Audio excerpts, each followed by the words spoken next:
आज पाल भाई हमें सब बताएंगे।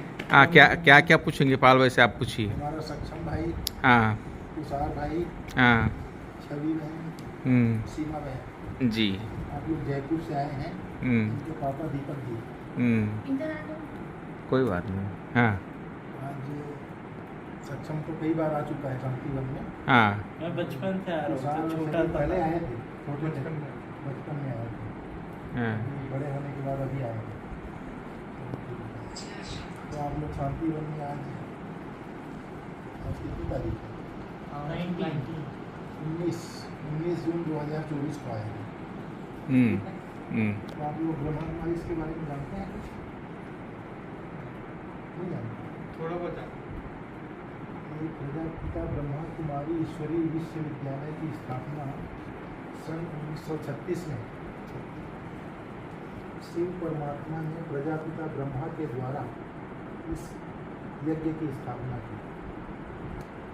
ये सबसे पहले सिंध हैदराबाद में यज्ञ का संचालन शुरू हुआ। उसके बाद हैदराबाद से ट्रांसफ़र होकर के कराची गया था। कराची में 14 साल तक 350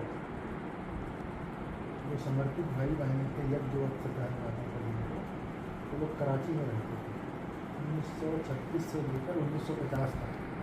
और 1950 के बाद 5/5/1950 तक माउंट आबू वक्त है। 14 साल तक कराची में रहे, हैदराबाद में 1-1.5 साल में, उसके बाद कराची ट्रांसफर हुए थे। कुछ लगभग 13-13.5 साल कराची में रहे। जब भारत का विभाजन हुआ,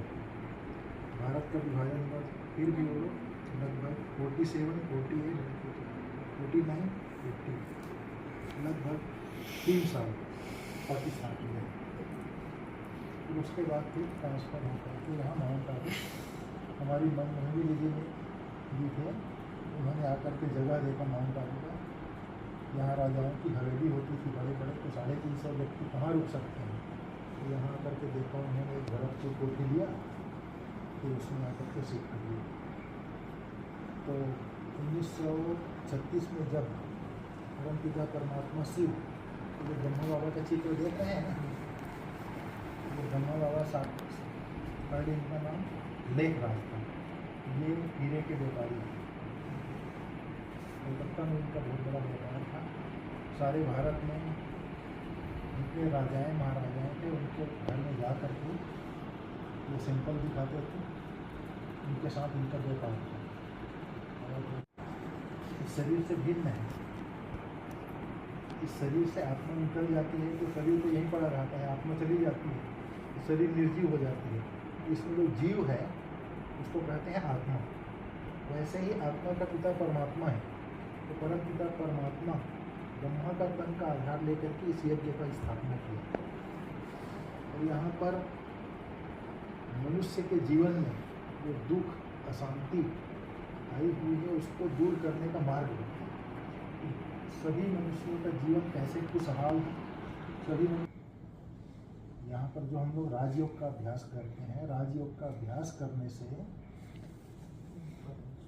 जीवन में प्रेम, शांति, सुख और सर्व शक्तियों की प्राप्ति होती है। उससे मनुष्य का जीवन खुशहाल हो जाता है। तो यहाँ की जो राजयोग की जो शिक्षा दी जाती है, सुखमय हो जाता है, प्रेम से भरपूर हो जाता है, सबके साथ समान व्यवहार करने लगता है। यहाँ पर ये राजयोग की शिक्षा से हम सब यहाँ पर शांतिवन में समर्पित रूप से अभी लगभग 1400 के लगभग सब कुमार लोग रहते हैं जो राजयोग का अभ्यास करते हैं। और यहाँ पर हर 15 दिन में बाबा के सीजन में लगभग 20,000 विजिटर्स आते हैं। जो ज्ञान योग का शिविर लगता है, ज्ञान योग का शिविर अटेंड करते हैं, फिर वापस अपने अपने घरों पर चले जाते हैं। 7 डेज का होता है, 3 डेज का होता है। यहाँ पर लोकल सेंटरों में 7 डेज का होता है। उसके बाद जो ज्ञान योग की भट्टियाँ चलती हैं, वो भी 4 दिन की चलती हैं। 1 दिन शुरू होता है, 3 दिन भट्टी होता है, 5वें दिन जाना होता है।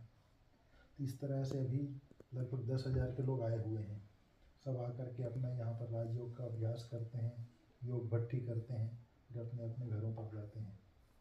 तो जिसने राजयोग का अभ्यास, विधिवत अभ्यास किया है, उसको जो शांति की अनुभूति होती है, सुख की अनुभूति होती है, खुशी की अनुभूति होती है, जिसको अनुभव हो जाता है कि वो राजयोग का सतत अभ्यास करते रहता है।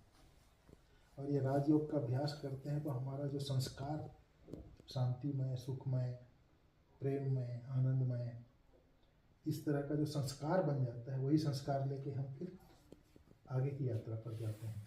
तो एक तरह से संस्कार बन जाता है हमारा जीवन जो है खुशी में रहने का संस्कार ही हो जाता है।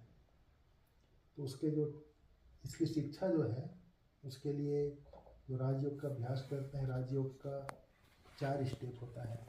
एक तो हम लोग रोज़ सत्संग करते हैं, सत्संग अर्थात मुरली में बाबा ने आकर के हमको ज्ञान दिया कि बच्चे, आप एक शरीर नहीं हो, आप एक आत्मा हो।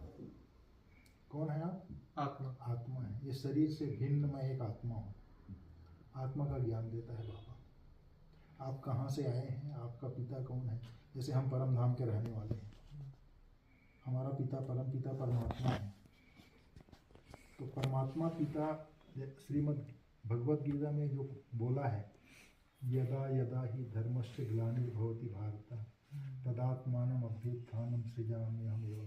जब जब भारत में धर्म की ग्लानि होती है, तब तब मैं नई सृष्टि के रचना के लिए आता हूँ। तो अभी कलयुग में दिखाई पड़ता है, लक्षण दिखाई पड़ता है कैसे धर्म की ग्लानि हुई है। हम आत्माएं अपने पिता को ही नहीं जानते, परमात्मा को है? आज के दुनिया में देख रहे हैं क्या हालत हो गई, कितनी दुख है, अशांति है। दुनिया की हालत तो आप देख ही रहे हैं। ये सब धर्म ग्लानि की निशानी है। तो इस अपने वायदे के अनुसार परमपिता परमात्मा आकर के ब्रह्मा तन का आधार लेकर के गीता ज्ञान सुना रहे हैं। और गीता ज्ञान को जो जीवन में धारण करता है, उसका जीवन जो है खुशहाल हो जाता है। फिर इसका लोकल सेंटर में 7 दिन का कोर्स होता है। यहाँ पर हमारा राजयोग का शिविर होता है 3 दिन का। तो वो फिर हमको 1-1 घंटा बैठ करके उसका सत्संग सुनेंगे, फिर योग करेंगे। तो उसकी फिर प्रैक्टिस करना पड़ता है। तो इस तरह से यज्ञ का सिस्टम है ये। फोकस भी बढ़ता है। हाँ जी, फोकस भी उसी से हाँ। बढ़ता है। इसे सत्संग करने से क्या होता है, सत्संग माना हमको पॉजिटिव थाट से बताया जाता है। हमको करना क्या है, सोचना क्या है, बोलना क्या है, पॉजिटिव थिंकिंग के ऊपर बताया जाता है। हमारा संकल्प जब शुद्ध हो जाता है तो हमारी बुद्धि एकाग्र हो जाती है, पॉजिटिव हो जाती है। हमारी बुद्धि एकाग्र हो जाती है, फिर बुद्धि का भटकना बंद हो जाता है, फिर एकाग्रता बढ़ती है, फिर पढ़ने में एकाग्रचित हो जाता है व्यक्ति। ठीक है, कुछ पूछना है आप? मुझे ये पूछना है, ये क्लासेस में मतलब सेट हो जाता है क्लासेस में सब? हाँ, इससे सही में 3 दिन में वो सुख शांति आ जाती है? इसका अभ्यास करना पड़ता है। ये सत्संग जो है ना, इसको रेगुलर आपको करना पड़ता है। 3 दिन का जो कोर्स करते हैं या 7 दिन का जो कोर्स करते हैं, ये बेसिक है। फिर आपको नियमित सत्संग करना पड़ेगा और योग का अभ्यास करना पड़ेगा। तब फिर मन बुद्धि में जब सत्संग करते जाते हैं, पॉजिटिव थाट्स भरता जाता है, तब फिर आपको खुद को एहसास होगा कि शांति की अनुभूति होगी।